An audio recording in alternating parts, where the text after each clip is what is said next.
Babylone, dans la Bible, est symbole des rébellions, des confusions, des désobéissances à Dieu. Ceci vient de Babel, la tour que les hommes ont voulu construire en opposition à la volonté explicite de Dieu. Au travers l'image de Babylone, Dieu, dans sa parole, nous raconte l'histoire du grand rebelle, appelé Lucifer. C'est lui qui commença la grande révolte dans le ciel. Satan, dans sa sagesse limitée, a conçu des systèmes d'adoration pour détourner l'homme de Dieu. Et tous ces systèmes se ressemblent. Les choses qu'il a utilisées dans le passé lointain, il les utilise encore aujourd'hui. Le sage Salomon disait « Ce qui a été, c'est ce qui sera, et ce qui s'est fait, c'est ce qui se fera, et il n'y a rien de nouveau sous le soleil. » Tout ce que la Babylone moderne propose aujourd'hui n'est pas nouveau. Ces rites et ces cérémonies sont un héritage de l'ancienne Babylone. C'est ce que nous vous proposons de découvrir dans cette étude, l'origine des fêtes et du rituel de la Babylone moderne.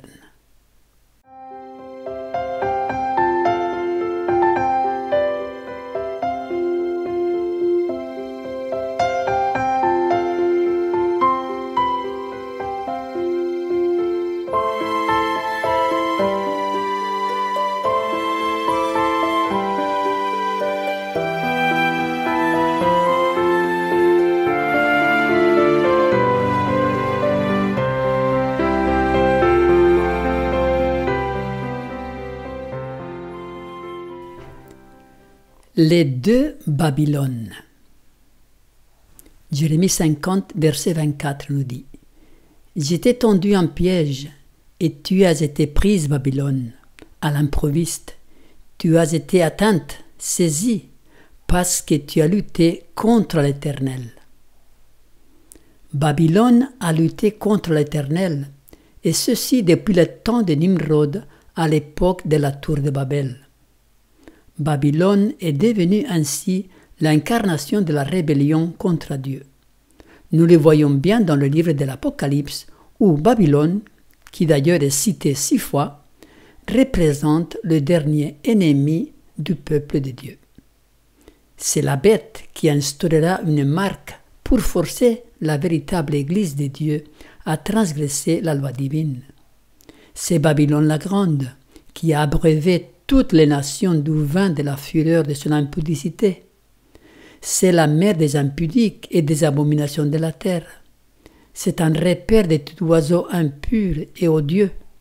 C'est la grande prostituée qui est assise sous les grandes eaux. Babylone a falsifié le plan du salut. Elle a falsifié le type d'adoration que Dieu demande. Elle a falsifié les fêtes et le rituel divin. Nous allons voir comment le rituel de la Babylone moderne est un héritage de la Babylone antique. Saviez-vous que la messe représente un sacrifice? Eh bien oui, la messe est offerte sur un autel, et c'est le Christ qui y est sacrifié.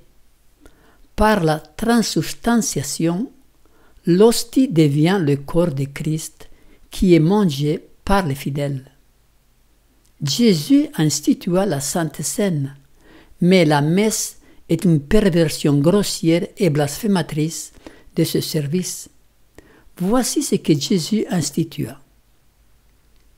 Pendant qu'il mangeait, Jésus prit du pain, et après avoir rendu grâce, il le rompit et le donna aux disciples en disant « Prenez, mangez, ceci est mon corps. » Il prit ensuite une coupe, et après avoir rendu grâce, il la leur donna en disant « Buvez-en tous, car ceci est mon sang, le sang de l'alliance, qui est répandu pour plusieurs, pour la rémission des péchés. Je vous l'ai dit, je ne boirai plus désormais de ce fruit de la vigne, jusqu'au jour où j'en boirai de nouveau avec vous dans le royaume de mon Père. » La Sainte Seine s'est faite avec du pain sans levain et avec du jus de raisin pur, non fermenté. Participer à la Sainte Seine est un rappel de ce que Jésus a fait pour nous. Ce rite devait remplacer la fête juive de la Pâque qui annonçait l'agneau de Dieu qui devait venir pour ôter les péchés du monde.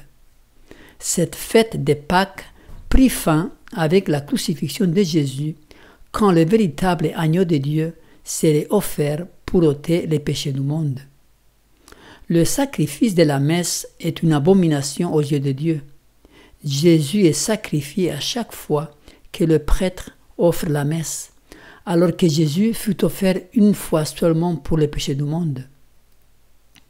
Et comme il est réservé aux hommes de mourir une seule fois, après quoi vient le jugement, de même Christ, qui s'est offert une seule fois pour porter les péchés de plusieurs, apparaîtra sans péché une seconde fois à ceux qui l'attendent pour leur salut.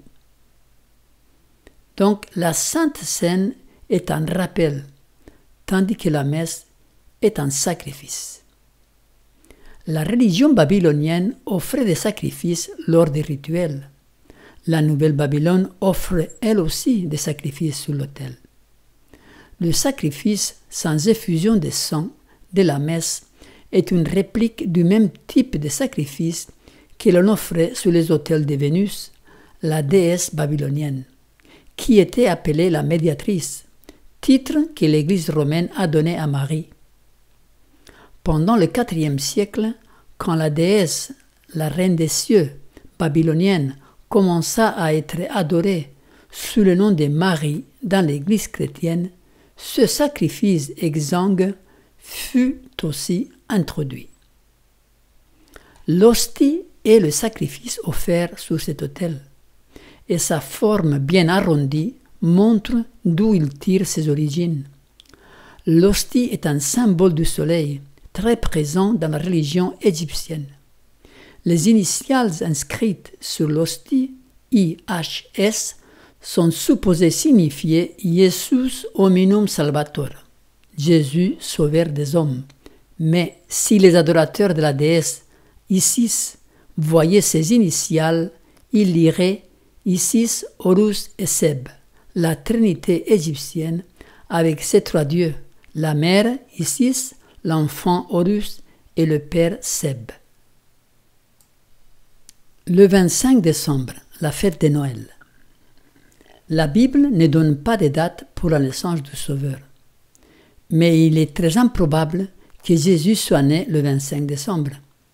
En plein hiver, les bergers ne restent pas dans les collines de Bethléem pour garder les troupeaux pendant la nuit. Bien avant la naissance du christianisme, les Babyloniens fêtaient le 25 décembre comme jour de la naissance de Nimrod, fils de Sémiramis, leur déesse appelée la reine des cieux. Pour les Égyptiens, l'enfant d'Isis, Horus, naquit aussi le 25 décembre aux alentours du solstice d'hiver, qui commémore aussi la naissance du soleil, car à partir du solstice, les jours grandissent graduellement. Quant à l'arbre de Noël, il faut savoir qu'il était connu déjà dans la Rome païenne et l'Égypte antique. En Égypte, c'était le palmier, et à Rome, c'était le sapin.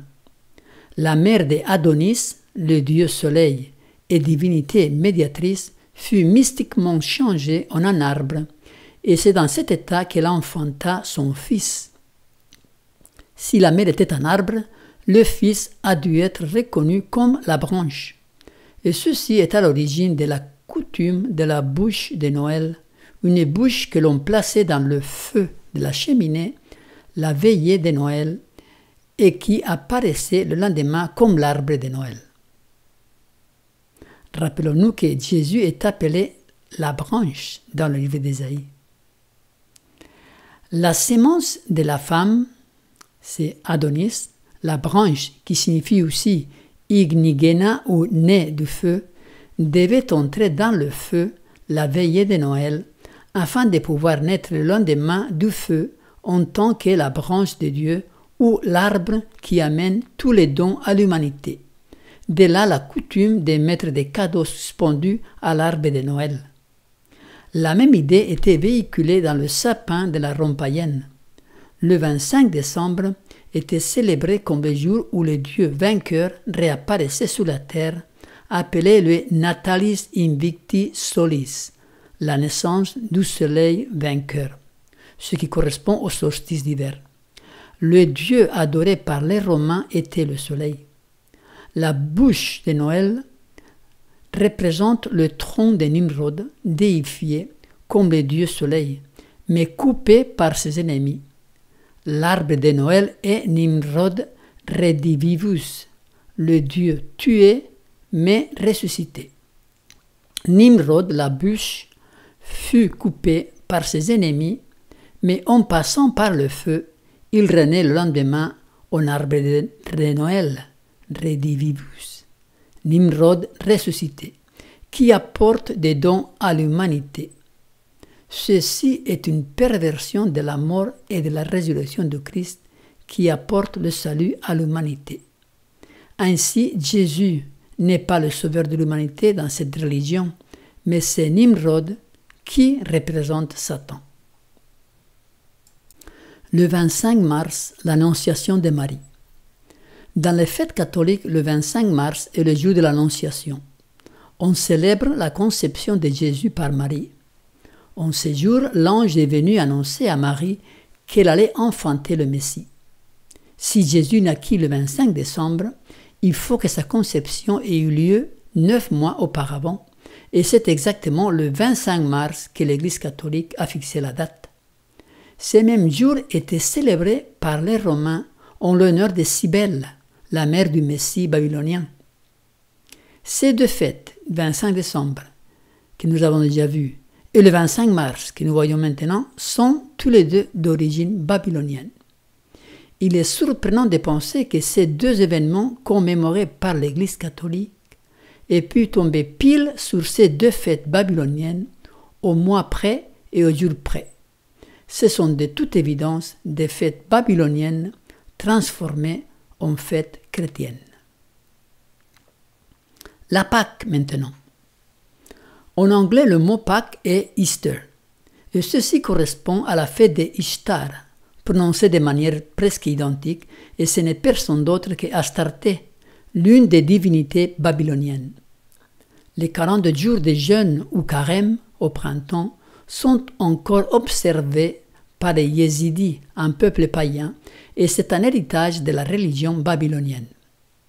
À Babylone, 3 jours après l'équinoxe du printemps, commençait un jeûne en honneur du soleil. En Égypte, un jeûne similaire était observé en faveur des Adonis ou Osiris, leur déesse médiatrice. Parmi les païens, ces jeûnes précédaient le grand festival célébré pour commémorer la mort et la résurrection de Tammuz, qui est Nimrod. L'Église catholique procéda à amalgamer ces fêtes païennes avec celles qui commémorent la mort et la résurrection de Jésus. Pour l'origine des œufs de Pâques, on croit dans la religion babylonienne qu'un énorme œuf tomba du ciel sous la rivière Euphrate, d'où sortit Vénus, qui plus tard fut appelée Astarté, la déesse syrienne. Ainsi, l'œuf devint un symbole de Ishtar, ou Easter, la Pâque. L'œuf a été ajouté à la fête de Pâques, mais n'a rien à voir avec la fête instaurée par Jésus, qui est la Sainte Seine, rappel de sa mort pour nous. Fêter la Pâque, selon la tradition catholique, c'est vouloir annuler le sacrifice de Jésus et créer de la confusion sous le sens de cette fête. La fête de la Sainte Jean, le 24 juin. Jean-Baptiste naquit environ 6 mois avant Jésus-Christ, d'après les évangiles. On a fait coïncider sa naissance avec une autre fête qui avait lieu le 24 juin, la fête estivale en faveur de Tammuz. Les adorateurs du feu dans la religion perse adoraient Zoroastre, qui n'est rien d'autre que Tammuz, le 24 juin en faisant des grands feux. C'est de là que tire son origine les feux de la Saint-Jean. Comme dans l'Est, les jours commencent le soir, pour les Juifs et ceux qui veulent observer les prescriptions bibliques aussi, la fête commençait le 23 au soir, Et il en va de même pour le 25 décembre, où la fête commence le 24 au soir. C'est encore donc cette fête de Saint Jean, une fête babylonienne déguisée en fête chrétienne. La fête de l'Assomption. La doctrine catholique de l'Assomption fut introduite en 1950, bien après le Moyen Âge, et elle a reçu le sceau de l'approbation de l'infaillibilité papale. Cette doctrine veut que Marie fût elle-même conçue sans péché, l'Immaculée Conception, et que son corps ne connut point la corruption. Elle fut transportée au ciel, corps et âme, sans passer par la mort, et elle a été investie des pouvoirs divins. Nulle part dans la Bible on ne trouve le moindre indice qui fasse penser à un tel événement, mais la religion de Babylone contient une doctrine qui vient au secours de l'Église catholique. D'après elle, Bacchus descendit en enfer pour secourir sa mère de son pouvoir et il l'amena triomphalement au ciel avec lui. Cette fable s'est répandue partout dans l'Empire babylonien et aujourd'hui encore les Chinois célèbrent cette même fête au mois d'août. Les catholiques ont fixé cette fête de l'Assomption au 15 août. C'est encore une pure invention car la Bible ne dit rien concernant le sort de Marie après sa mort. Elle se repose dans le sommeil de la mort jusqu'au jour de la résurrection finale. Elle n'a pas de pouvoir divin, elle n'est pas médiatrice car la Bible nous dit « Car il y a un seul Dieu et aussi un seul médiateur entre Dieu et les hommes, Jésus-Christ homme. » Nous vous invitons à voir la vidéo sur la Vierge Marie que nous avons fait. Le rosaire. Le rosaire fait partie de la religion bouddhiste depuis bien avant la naissance du catholicisme. En Chine aussi existe un rosaire composé de 108 boules qui est utilisé par les lamas dans l'exercice de leur religion. Le rosaire est donc d'origine païenne. Les bougies et les cierges. Les Égyptiens et les Babyloniens avaient déjà cette coutume d'allumer des bougies devant leurs idoles. À la tombée de la nuit, quand le soleil se cache, les Égyptiens allumaient des bougies en l'honneur du dieu soleil qui venait dévoiler sa face. Nimrod, en tant que dieu soleil, était regardé comme le dieu illuminateur, éclaireur, pas uniquement du monde matériel, mais également des âmes humaines, révélant la vérité et la bonté. Le signe de la croix. Le signe de la croix est aussi d'origine babylonienne. Ce que les catholiques adorent comme la croix était la mystique Tao des Babyloniens et des Égyptiens. La forme originelle était la lettre T, initiale du nom du dieu Tammuz. La hiérarchie catholique des prêtres. Le collège des cardinaux, dont le pape est la tête, est une contrefaçon du collège païen des pontifes avec son Pontifex Maximus ou souverain pontife, qui existait à Rome bien avant le christianisme et qui était une copie du collège des pontifes de Babylone. L'emblème de la papauté.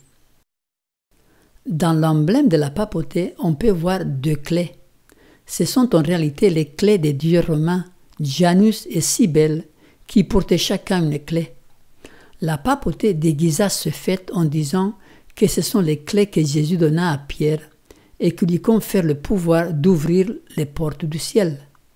Le pape s'est dit successeur de Pierre et donc habilité à ouvrir ou fermer le ciel à son gré. La chaise papale. La chaise papale dans laquelle le pontife était autrefois transporté par des hommes est une copie de la chaise que les pharaons utilisaient pour aller adorer leurs dieux dans leur temple. Ils étaient escortés par des soldats. Aujourd'hui, le pape n'est plus transporté par des hommes, comme autrefois, car cette pratique ne sied pas à notre époque, ce serait vu comme de l'esclavage. Lors de ces déplacements, le pape est transporté par une voiture spécialement conçue pour lui, avec une protection anti-balles pour assurer sa sécurité. La mitre papale est aussi d'origine païenne. On peut voir les statuettes des dieux de l'Antiquité porter des mitres similaires à celles du pape sur leur tête. La crosse papale que le pape porte avec lui dans certaines occasions était utilisée par les magiciens romains pour prédire des événements. Il était appelé litus. Cet instrument est d'origine chaldéenne aussi. Les religions orientales aujourd'hui et la religion babylonienne autrefois avaient et ont des moines célibataires au service du temple. Le clergé de Cybèle, la déesse babylonienne, était célibataire. Le mariage est une institution sacrée qui date du jardin d'Éden. Il n'y a rien de plus ni de meilleur dans le célibat.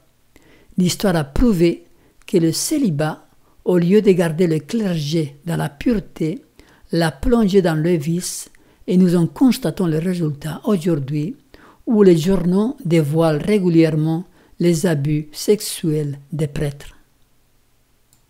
Pourquoi la Bible appelle-t-elle ce système Babylone? La Bible ne mâche pas ces mots pour définir ces faux systèmes d'adoration. Apocalypse 17, 4, 5. Cette femme était vêtue de pourpre et d'écarlate, et parée d'or, de pierres précieuses et de perles.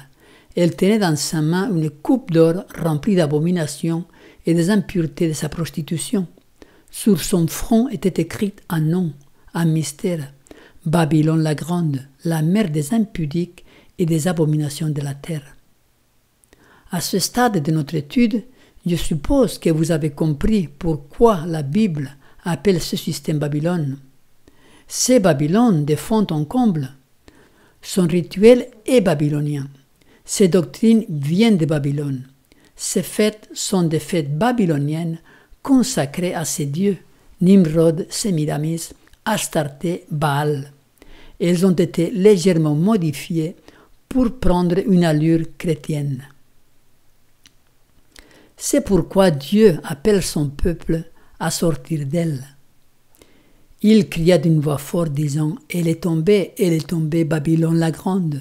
Elle est devenue une habitation des démons, un repère de tout esprit impur, un repère de tout oiseau impur et odieux, parce que toutes les nations ont bu du vin de la fureur de son impudicité, et que les rois de la terre se sont livrés avec elle à l'impudicité, et que les marchands de la terre se sont enrichis par la puissance de son luxe. Et j'ai entendu du ciel une autre voix qui disait « Sortez du milieu d'elle, mon peuple, afin que vous ne participiez point à ses péchés et que vous n'ayez point de part à ses fléaux. » Chers amis, si vous faites partie de Babylone, Dieu vous invite à en sortir. Nous tenons à préciser que nous ne sommes pas en train de condamner ni blâmer les membres de l'Église catholique. Nous parlons du système lui-même. Babylone a incarné la première révolte ou rébellion de l'homme lors de la tour de Babel construite au temps de Nimrod, fils de Cush. On le voit dans la Genèse chapitre 10. Cush engendra aussi Nimrod, celui qui commença à être puissant sur la terre. Il fut un vaillant chasseur devant l'Éternel. C'est pourquoi l'on dit comme Nimrod, vaillant chasseur devant l'Éternel. Il régna d'abord sur Babel, Érec, Akab et Calné au pays des Shinéar.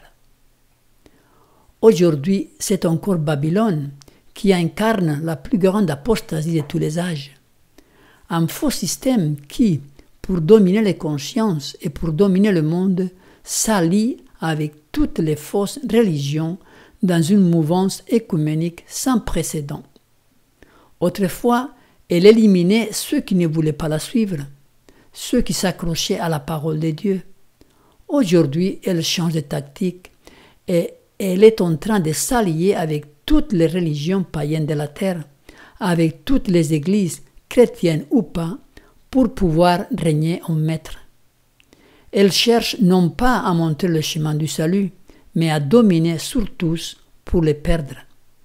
N'oublions pas que derrière ce système se cache Satan, l'ennemi des dieux et des hommes.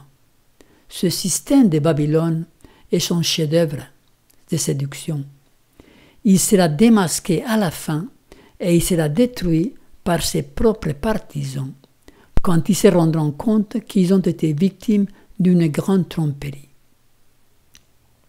Les 10 cornes que tu as vues et la bête haïront la prostituée, la dépouilleront et la mettront à nu, mangeront ses chairs et la consumeront par le feu.